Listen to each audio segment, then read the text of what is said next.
Morning guys, welcome back to the channel.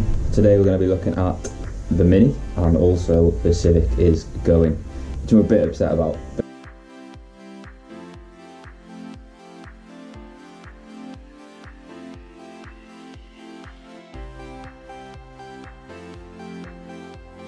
So yes, welcome back. As you can see behind me, we have been busy. The driveway is no longer bushy and horrible. And well, you can't really see it from here, but the Civic's no longer on the drive. So the Civic got collected by a scrap man because I'd literally taken everything that I wanted off it, and it's been dropped off with obviously a scrap guy. I know we stripped, it's really sad, but it needed to happen. I needed it off the drive because eventually we're going to continue with everything on the Mini. But the Mini's been sat here now for 3 weeks. I've obviously not done a video on it because I've been doing all this work on the driveway, getting the fence in. The next bit's doing the floor, but the next step I think is probably going to have to go to the garage and get done over there, because I'm sort of nearing the point now where I don't think I can do much more myself. But anyway, let's jump into it and see what you think. So inside the car is a bit of a mess at the minute. It's obviously a bit bare still. This is the radiator. It's a triple core radiator for an EK Civic or an EK Civic K-swap. It does come with the fan with a backing plate, but I'm not too sure that I can fit it, and here's why. Okay, so what we're looking at today is basically making sure that we can fit the radiator. Behind me, you'll notice that we've been busy. The driveway looks completely different. The issue that I'm having with this is that when I test fitted everything, the engine sat slightly further back. But now that I've got it in, the engine has moved forward. And at the minute, I'm not too sure whether I'm going to be changing it, which means taking the whole thing out again and trying to get it further back, or whether to try and make the radiator fit. But you'll notice here, if I just spin you around, that this is now protruding where the radiator would sit. Although the radiator will sit on the bottom, I'm going to have a couple of issues with essentially the inlet pipe, because the inlet pipe sits pretty much on here, which is not ideal. So I need to know your opinion.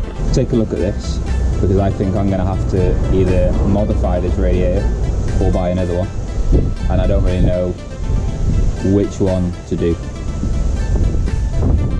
So when we fit the radiator in, it sits on the bottom fine. I'm going to have to drill some holes, but it does fit fine.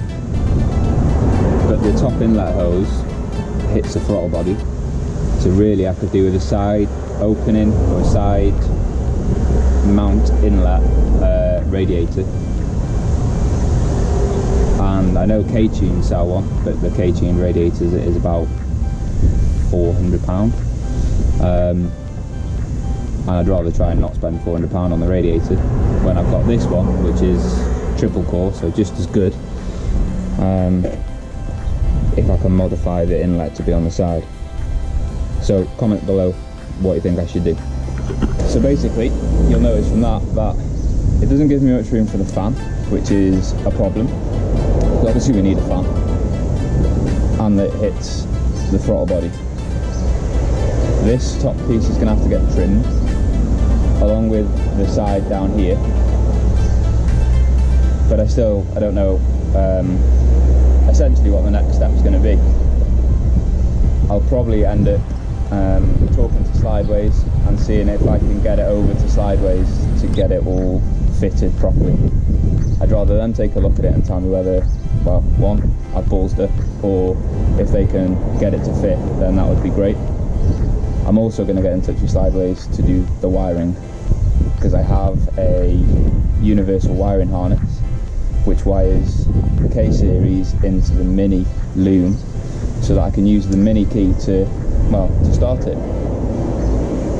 And I don't really want to do any wiring, because although I could do the wiring, I'd rather not have the car set alight, because I've done some horrendous wiring, and obviously if they can do it, then they know what they're doing, so it'll be a bit more professional.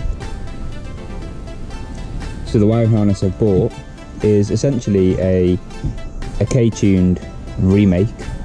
So it's got all the relays, everything plugs into the Honda harness.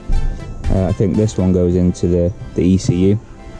It does come with instructions, so obviously Boostworks Engineering makes it. It's a K-series universal swap harness, and all the instructions are there.